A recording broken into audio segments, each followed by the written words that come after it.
नावरा गावामध्ये आठवडी बाजारात खरेदीसाठी गेलेल्या एका ज्येष्ठ नागरिकाची चोरी झाल्याची घटना समोर आलेली आहे।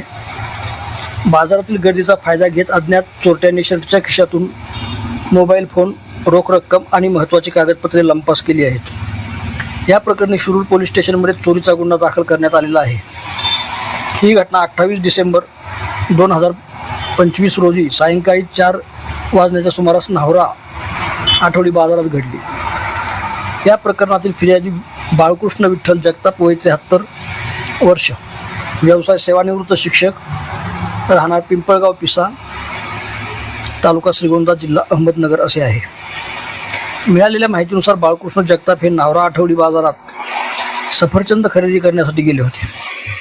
बाजारात मोठी गर्दी असल्याचा फायदा घेत कोणीतरी अज्ञात चोरट्याने त्यांच्या शर्टच्या खिशात ठेवलेला विवो कंपनीचा Y28E 5G मोबाईल फोन, 2000 रुपये रोख रक्कम आणि मोबाईल कव्हरमध्ये ठेवलेली महत्त्वाची कागदपत्रे चोरी केलेली आहेत।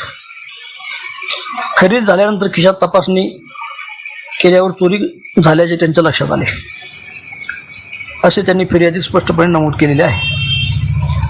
चोरीस गेलेल्या मुद्देमालामध्ये सुमारे 5000 रुपये किमतीचा मोबाईल फोन, 500 रुपयांच्या 4 नोटा, 2000 रुपयांचा पैसा, रोख पैसा, तसेच पॅन कार्ड, ड्रायव्हिंग लायसन आणि फिर्यादी व त्याच्या पत्नीचे आधार कार्ड यांचा समावेश आहे। या चोरीमुळे एकूण 7000 रुपयांचे नुकसान झालेले आहे। या प्रकरणी शिरूर पोलीस स्टेशनमध्ये गुन्हा क्रमांक 912/2025 अन्वये भारतीय न्याय संहिता कायदा कलम 303(2) अंतर्गत गुन्हा दाखल करण्यात आलेला आहे।